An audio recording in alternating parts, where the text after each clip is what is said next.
Thank you for joining us for Small Talks for Big Change, where we help simplify financial topics to help with your financial wellness.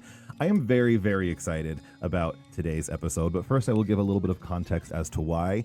I am someone who is turning 35 this year, and family planning is starting to become a conversation topic in my household, and it is one that gives me a tremendous amount of anxiety, specifically from the financial side of it, which we'll get into a little bit later. But I thought it would be a really good idea, mostly for selfish reasons, just for my own knowledge, to get two new parents in here so I can pick your guys' brains a little bit. So joining us, we have two wonderful Patelco employees and also two new parents. We are joined by Jamese Stallworth, who is our Learning and Development Program Partner, and Kamran Hazemi, who is our Retail Performance Manager. Welcome both. Thank you for joining me today in the podcast studio. Thank you for having us. Thanks for having us. Glad to have you guys both here. So, Jamese, we will start with you. You are currently, like I said, our Learning and Development Program Partner, but this is all information that I pulled from stalking your guys' LinkedIn, so correct me if anything's wrong. You've been with Patelco for about 10 years. I think you started at the Walnut Creek branch. Is that correct? But when I started at Patelco, which was about 8-ish years ago, I started at the Concord branch.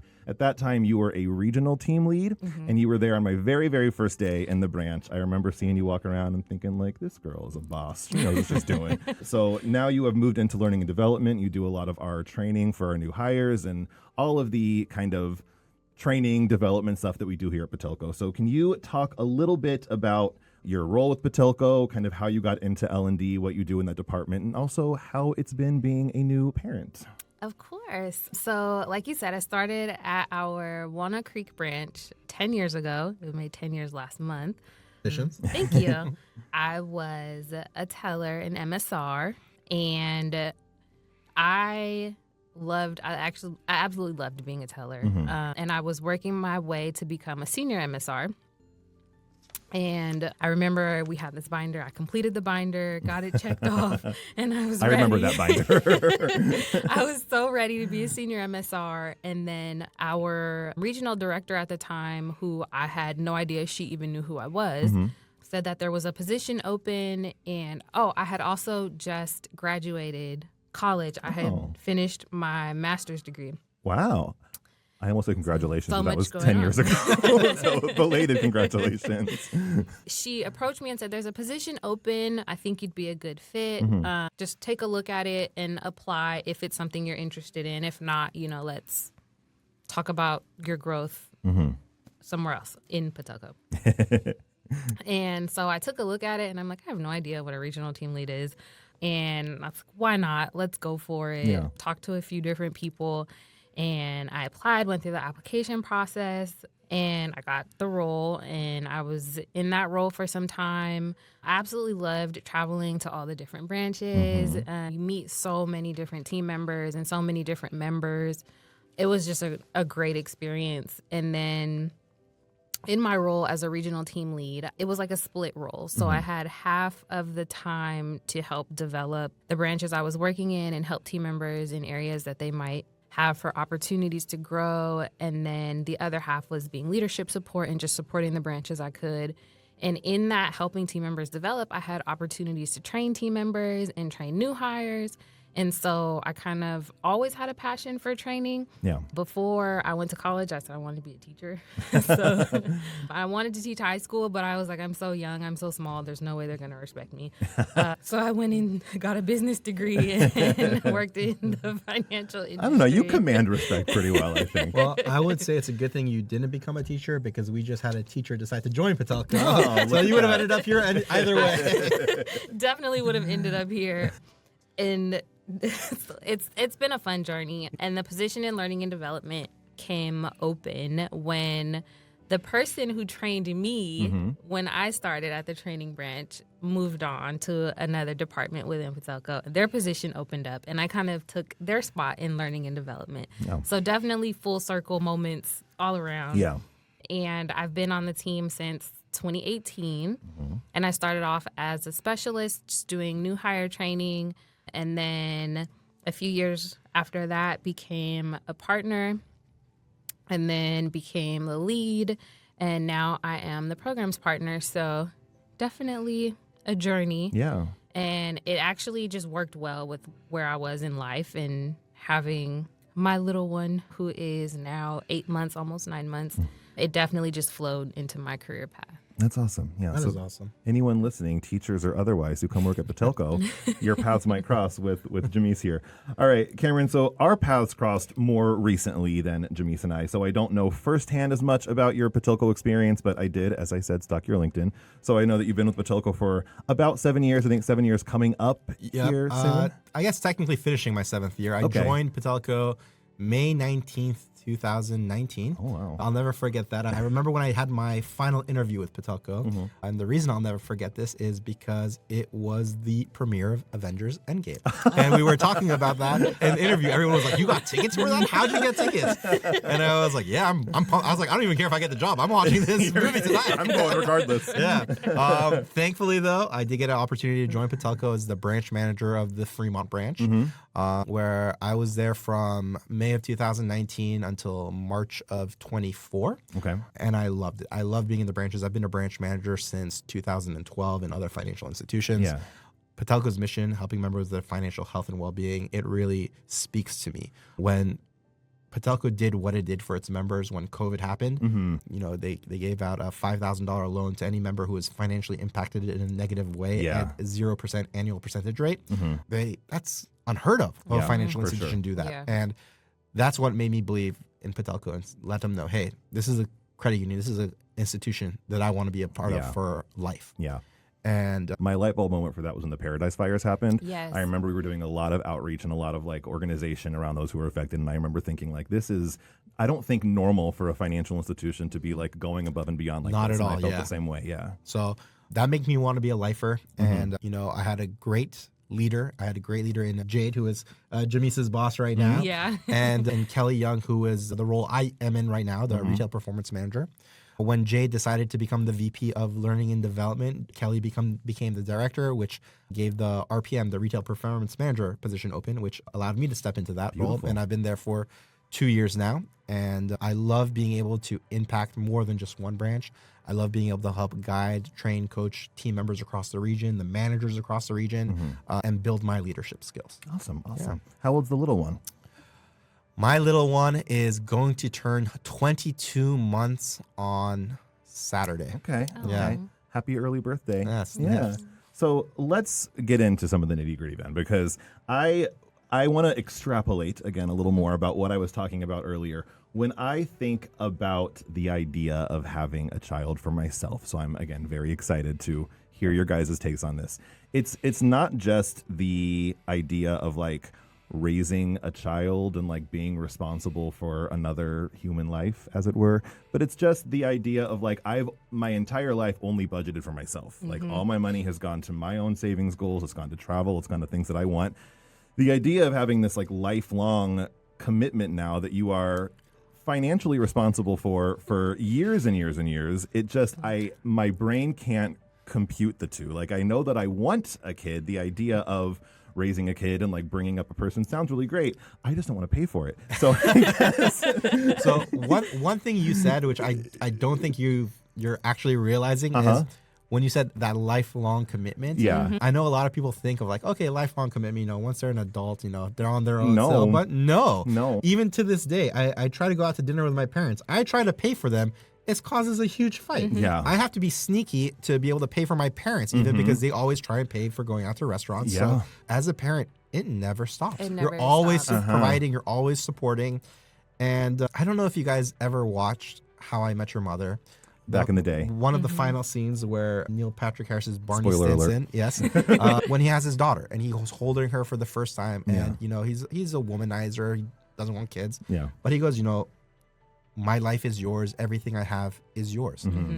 That is so freaking true. Yeah. When I held my daughter for the first time, I was crying. I had done the skin to skin contact. I had my shirt over her, holding her, and I promised her the world. I told her, my life is now your life. Everything I do going forward is for you. Everything I have, everything I own is for you, and I will never let you down. That's beautiful. And it's true. Once you hold your baby for that first time, you really don't know what love is. Sure. Like, I love my wife. Like, not even close. Like, I used to get into arguments with my wife because she's like, how dare you love your child more than me? Like, your partner, you're supposed to love your spouse the most. My wife, after she held our baby, she was like, yeah, I don't love you at all compared to Alana. Alana's my number one. I was like, that's the way it should be. Yeah. You know? Kids should be your number one. Yeah, absolutely. I had that feeling from the first ultrasound, and I cried the first time we heard his heartbeat. Aww. and it was happy tears, of course, and just I feel like I cried happy tears my whole pregnancy, and then holding him for the first time and seeing his little face, it just changes everything. That's awesome. Yeah. So it sounds like the capability of being willing to kind of like sacrifice, I don't want to say sacrifice yourself, but like easily prioritize this other person came very naturally for you. I am curious how that went hand in hand with like how you thought about money, or how your relationship with money changed, kind of in a mindset perspective when it came to, you know, like you talked about having the ultrasounds, knowing that you were expecting, holding your baby for the first time. How did your relationship with money tweak as a result of that? I feel like I could have been a little more responsible. Kamran said, you know, it doesn't stop as a parent. So Right. I am my mom's only child. So very much spoiled, but not rotten. That is the important part. Okay. Spoiled sweet. Yes. There you go. I shared. And so I'm pretty much, what if I want it, I'm going to get it. Yep. If I don't get it for myself, my mom might get it for me just because I said I wanted it. So that shift when I was pregnant, it was similar because as the mom carrying the baby, everyone wants to make sure you're healthy and you're happy. And so it was, some of my mindset was, okay, I'm going to buy this before the baby comes, because I know when the baby comes, it's all about him and I'm not going to have the extra money. But it does shift to, I need to make sure that I'm prepared. I was worried about what my income would be like while I'm on leave. And so it was definitely a shift. And now that he's here, I am so focused on all of his needs and the what ifs, but I do still find a moment to treat myself. Okay, that's good. That's good to know. Yeah, for us, it was, we had been planning for a while. You know, sometimes it takes a while to get pregnant and have a child. So we knew it was coming. We didn't know when we would be fortunate enough to have a child. So we were in planning mode for a while. So one thing I did is I tried to save up as much PTO as possible. Yeah, that's smart. So when our yes, I got to worry about that too. when our daughter was born, I actually had about 5.5 weeks of PTO saved up. Okay, that's nice. So that I didn't have to use a leave FMLA when my baby was born. That way I was able to just be there, take care of my wife. A lot of fathers aren't aware of this, but your primary focus those first few weeks isn't necessarily taking care of your child. It's taking care of your partner. Sure. Because they went through something physically traumatic for their body. They need time to recover, rest, and you're there to support them as much as possible. But being able to plan that out, that was a huge help, because then it gave me 12 weeks at the end, the last 12 weeks of her first year, I was able to take off to be with my daughter. That's awesome. But yeah, kind of like Jamese, we went into pre-planning mode, what to buy, what to get. I will say, we bought a lot of things we didn't need to get just because we thought, oh yeah, baby would love this, baby would love that. Yeah. We bought a crib for our daughter. She's never used it. We started with a bassinet, and then we had gone on a family vacation, and there were no cribs or no bassinets, so the baby slept in our bed with us. Yeah. And then she never left. So the crib turned out to be pointless. Okay. My wife went crazy with stuffed animals and toys. So looking back on it, definitely there were things that I wouldn't buy as much things. I would buy more as needed.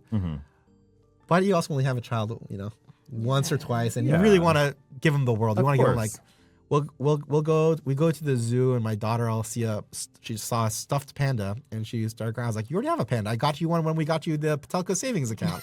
You got the Patelco panda. She's like, I want this panda. I was like, okay, you got this panda too. You have two pandas now. So it is definitely hard to say no, especially when they're like, you know, as a parent, you know, to be financially responsible, you can't say yes to everything. Sure. Yeah. But then they start crying, and they're like, they see the tears in their eyes, and I'm very weak when it comes to my daughter. She has me wrapped around her little finger. She'll come up to me, give me a hug, give me a kiss on the lips, and be like, I want this. I'm like, okay, like, here fine. you go. Whatever, move on.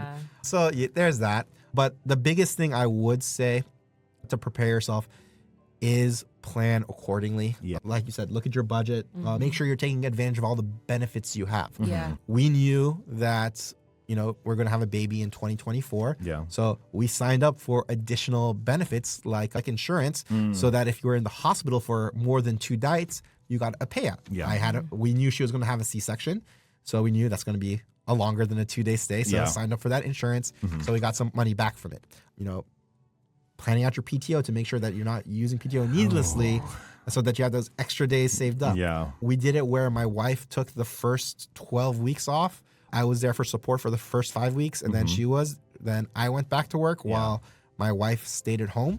And then I took off, and you did your and then my wife. stacked it. Okay. Now, that's smart. As best planning as you can do, sometimes you have those unforeseen things happen. Sure. Which was my wife decided she hates going to work now that she has a baby. She's getting depressed being at work. And so after 2 weeks of going back to work, she was, it was a little bit more. It was like, I thought like maybe 3 or 4 weeks. She was like, I don't want to go to work anymore. And so she gave her notice. And then 3 weeks later, she was at home. I was worried. I honestly was worried about that. I was like, am I going to go back to work and miss my baby every day? But one of the things that I did was I split my leave. So I didn't use it all at once. Okay. And so I said, I'll go back. And it's a little bit earlier than most people do, but I'll see how I'm handling things. And if it's too overwhelming, then I still have leave to use to take to figure out and get more comfortable leaving the baby. But I came back, and now the way that I split my leave is just to specifically spend that bonding time with the baby. Sure. And I'm still here. Yeah. So there you are. Yeah. I think one of the things, though, that makes a difference is, and it's so funny because our CEO said this in a CEO panel one time. She said, someone asked her about balancing your family time, and it's the partner that you have. Absolutely. And it reflects in everything, the finances, the emotional support, the physical support, especially the finances. That makes a huge difference. Yeah.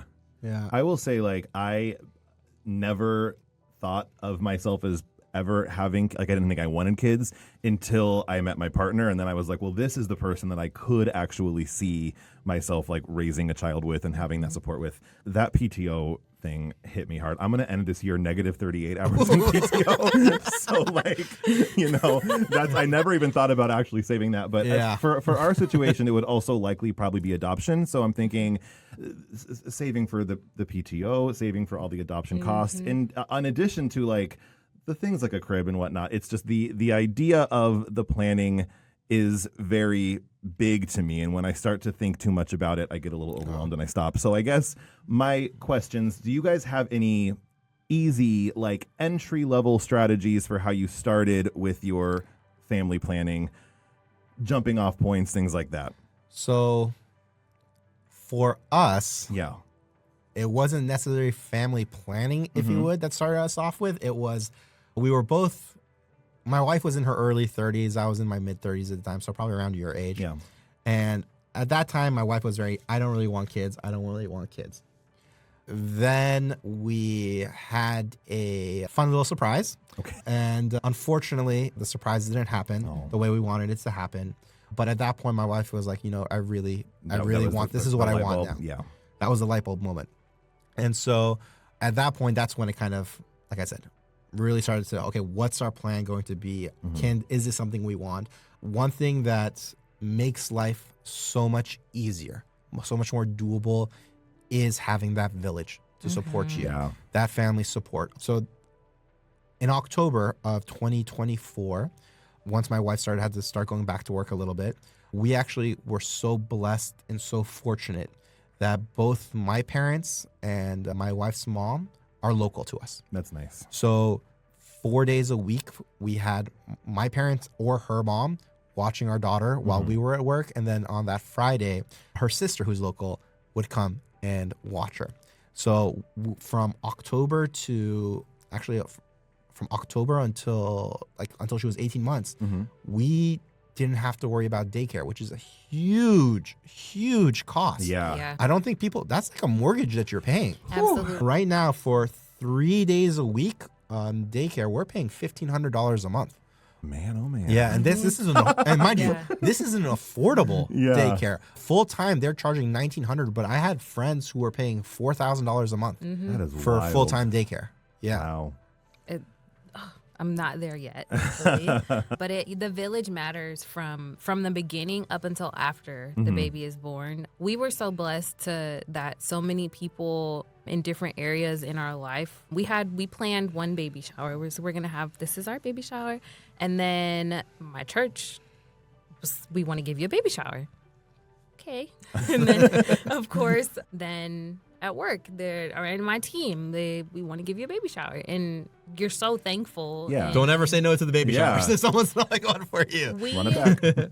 And one of the best pieces of advice, I was considering doing a diaper raffle at the baby shower that I was planning, and my boss, she said, do it. We still have diapers, and he's 8 months old. Okay. Yeah.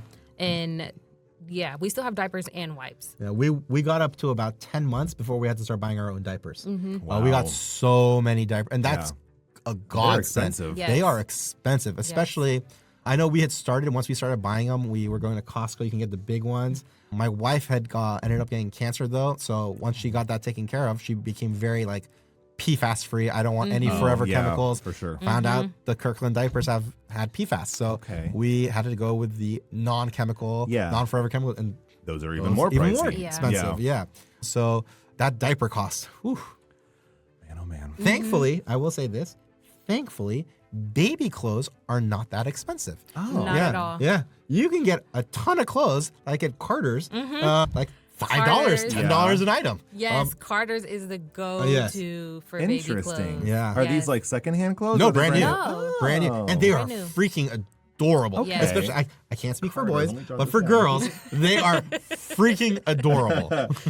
They have, everything you can think of. And then our village, right? So my mom is our primary child care right now. Oh, very lucky. Very, very lucky. Very lucky. And the baby, he loves spending time with his Mimi so much. But she buys clothes. And we'll have a package coming. Oh, I ordered these outfits. And she had his Valentine's Day pajamas a month ago. And so we haven't had to really buy clothes either. That's nice. Because our village, and when people bought from the baby showers, they bought all different sizes. So that's one thing too. And I know everyone's not as blessed enough to have a village and have the support and have baby showers. But when you're purchasing clothes, buy bigger sizes. Don't just buy the immediate Yes. Because size. they grow out of them real quick. Very, from what very I hear. quick. So you talked about earlier, Kamran, buying things that you didn't end up actually needing and kind of over planning in some regards. Was there any area that either of the two of you felt you maybe under planned in, or things that you wish you would have done a little better leading up to it? Leading up to it, I don't think anything leading up to, but definitely I feel bad that I'm not able to save as much as I want to now for my daughter. Yeah. I was fortunate enough that I was able to establish a membership for her here at Patelco, within the month of her being born. And I've been able to save money for her in the money market savings account. Sure. I opened up a certificate for her not too long ago. We were having the promotion for the 5-month certificates that also got you Penny the Panda. Yeah. And she saw that panda and she went crazy for us. I was like, hey, this is a win-win for me. And now she has 2 pandas. But little things like the 529 education accounts. I have one established, but I wish I had more to be able to put into it type of thing. Yeah. But I am trying now. I'm trying to do about maybe $100 to $200 a month savings. Yeah. To some people, that's a great amount. To me, I wish I could do more. Of course. Yeah. I mean, we always wish we could give our kids the world Yes. if we Yeah. could. But I think just the thinking about it when they are, babies does set them up for long-term success. Yeah. For us, I think the only thing, not the only thing, but one of the things is I planned to nurse. And what I didn't account for monetarily was if I'm unable to, or if my supply dips, I'm going to have to buy formula. Yeah. So I was able to nurse him the first 6 months and then Formula after? formula. Yeah. And formula is so expensive, and we can't just, I could just go buy the recommended but you want to give your You baby gotta the get the world. top of the line formula. Yeah. We would And- actually import it from Europe because, once again, It is a European yeah. formula that we are using. There's one that we used, but it's only available at Target. So if they've run out, I either have to go to different stores or I can just use the European one. Once he turns 1, you can go to whole milk, and that makes it so Absolutely. much easier. Absolutely. Do you mind if I ask how much does formula run these days? So the one that's available at Target, if you buy the 24-ounce can, Okay. it is $40. And how long does that last? Not long enough. A week and a half, Oh maybe my 2 weeks. God. Yeah. Yeah, that's a big expense that I would not have thought about either. Yeah. Man, these Yeah. things pop up. Surprises. Has he started solids? He likes what we eat. So his doctor said go ahead, give him solids at like 6 months. So we tried to start with the purees, and I'm like, I have the baby food maker. He hates purees. No matter what flavor. We tried the fruit, the vegetables. He wants food. Yep. Yeah. So he wants the bread, he wants the burger, the French fries. I will say this: once they're in the toddler phase, French fries are going to be your best friend. I love French fries. I was gonna So say they're my have- best friend. You right might be now. fighting him for those, right? Yeah, and he's recognizing. To me, he's really advanced for an 8-month-old. And when you're eating, he's yelling at you because he wants some, and Yeah. he can't talk yet, but he's like, Oh yeah, I remember my daughter. This was Christmas time, so she was probably 8 months too at the same time.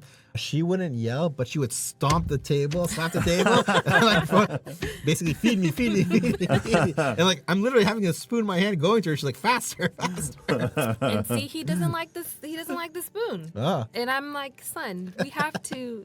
If we're gonna go to a restaurant, you cannot eat everything with your hands. It's as a baby. There has to be some decorum. Yes, like it's cute as a baby, Yeah. but we have to grow into using utensils. Yes. Speaking of additional expenses, so restaurants now, I will say my tip percentage has increased more Oh, yeah. at restaurants due Yeah. to the mess. A little more work. Yeah, a little bit more work there Yeah. is. That's something I never thought of because Yeah. sometimes it's a big mess down there, Yeah. Yeah. and I feel very bad. Yeah, So that's that understandable. tip has gone up a little bit now because of that. Because of the extra Yes. work. Yeah, Yeah. that makes sense.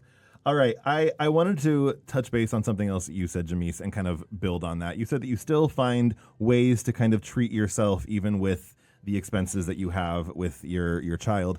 How do you guys manage, I guess, like still taking care of yourself in the capacity that's like appropriate, obviously, with your child, and also like saving for other savings goals, whether it be potentially a down payment on a house or a home repair or things that are outside of the expenses that you're allocating to your children? What's your guys' strategy for juggling other savings and spending outside of your young ones? I think for me, again, just the partner that you choose, Yeah. right? So it's not all on me. And so I don't feel as guilty buying myself that cup of coffee or going to get that pedicure. Yeah.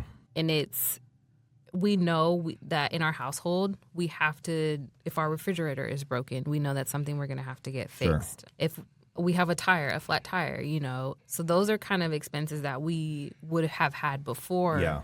So now it's the extra what ifs. Yeah. What if Mimi is unavailable to keep the baby? Now we are going to have to pay someone Right. as a backup. Yeah. Or use that precious PTO. Yeah. That's no fun. Yeah. Yeah. Yeah. But I would say the planning is important also because you can get lost in just being a parent. Yeah. And one of the things that we did was we did take a trip and we went to Hawaii, and it was like at the perfect time to just kind of reset, and you come back and you're just so refreshed, Yeah. and it's like, okay, back to it. Yeah. And things like that help. So you don't want to set yourself up to be in a financial bind, but you also should plan accordingly so you can still have those experiences. Sure. Yeah. Sure. And that kind of stuff, I think, like just taking care of your own mental health probably helps you show up better for your kid as well. Absolutely. Never stop dating your partner, even when you have children. I like that. Yeah. You will get burnout if if your focus is only on your child and you never get to just take that breather for yourself. You will get burnout. One thing we did, like I said, we knew we wanted eventually. We just didn't know when. So we actually got ourselves set up with a home equity line of credit with Patelco nice. years ago. So about 3 or 4 years ago. So we knew, hey, this is for life. This is for our expenses that we need. Yes, we'll be going negative, but this is one of the reasons you have this up for an emergency. So my wife right now, she's only working part-time. She ended up going back to work after our daughter turned about 1. Okay. And she said, okay, I want a couple of, I need to make some money. We can't be completely negative. Right. So we do use our home equity line of credit every single month. Okay. Yes, that means we are going negative a bit, but we're using it to pay for our daycare. If we need any sort of trip or family trip, we're either using points on our credit cards to help finance it, or we're getting like an interest-free balance transfer with Patelco or with other financial institutions, something that will help it so that it's not all on us and we're all paying interest too much. But sometimes debt happens, and if it does happen, it's about being responsible with your debt. Of course. If you've planned it accordingly, like us, we're planning it accordingly. Every month, yes, we know we're going negative because of this, but we have also cut back some of our unnecessary expenses. We definitely, with the cost of restaurants in general, going out to eat, we are cooking now like maybe 6 nights a week. Nice. Versus before it would be like maybe 3 or 4 times a week. You know, that helps cut, anywhere between $100 to $150 a meal. Easily for a family of 3. Yeah. So, like I said, just mentally preparing yourselves for that lifestyle change, but making sure you still take that time for yourselves. For sure.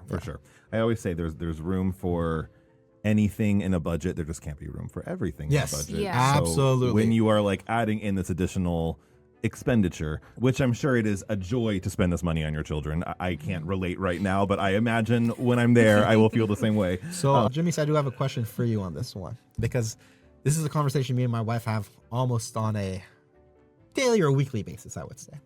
For the first couple of months when we were on the one income, not our full incomes, our spending didn't necessarily change. So we did have to go through each one of our credit card balances and statements and go line by line. What's this? What's this? What's this? And then realizing, hey, we're spending money on things we can't really be, as you said, not everything we can. So yeah, I would highly suggest to people, if you aren't doing this, if you're only checking your bank statement, your credit card statement once a month, you may want to check it a little bit more, especially, my goodness, Amazon.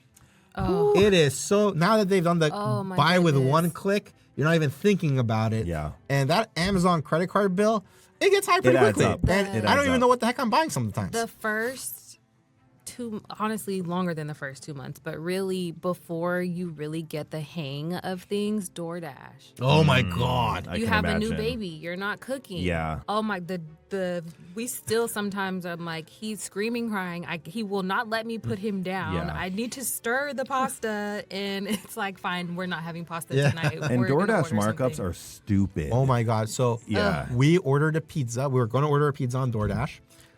It was a pizza and a flatbread. Yeah. It came out to $60. I'm like, this is ridiculous. Yeah. Well, let's just go pick it up. It came out to $30 if we picked it up. All the time. I was like, why the hell am I paying $30 to save 10 minutes of driving? You know? Yeah, it's in. So my partner's schedule, he works 24-hour shifts. Oh. So when I'm home by myself, it's like, sometimes it's just easier than trying to put the baby in the car. Yeah. And I'm better now having like a routine. Like, if I am going to pick something up, we'll just do it on the way home. Sure.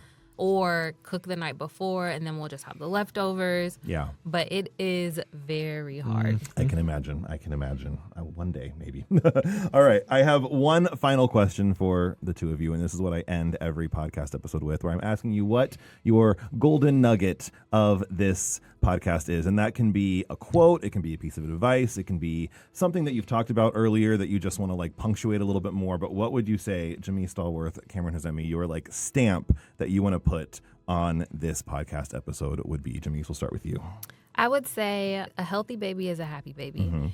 And everyone can't do the same. So whether you're saving 25 cents a week or $25 a week, you're putting that money aside for your kids' future. And that's everything. So many kids don't get that at all, and their parents don't prepare. So even you doing the smallest amount, your baby, when they get older, they are going to appreciate you so much. Yeah. Any type of financial preparation that you're doing for them now is going to benefit them in the long run. Yeah. Absolutely. I would say comparison is the thief of joy. Say it louder. Yeah. As long as you are there for your child, as long as you have a happy child, a healthy child, as long as you're spending time with your child, you're not just sitting them in front of a TV or you're not just on your phone, you're actually experiencing it.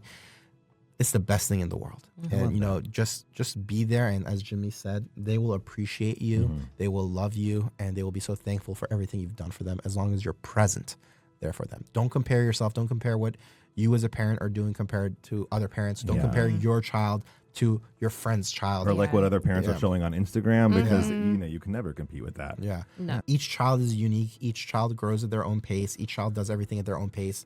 Doesn't mean someone's smarter, faster, you know, less intelligent. None of that.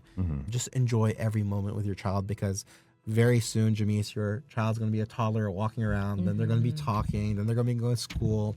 My daughter broke my heart the very first time she said, I don't even know where she learned this. She learned to say, go away. And then she like pushes you. And I came home. She was staying with my parents. I came home to pick her up.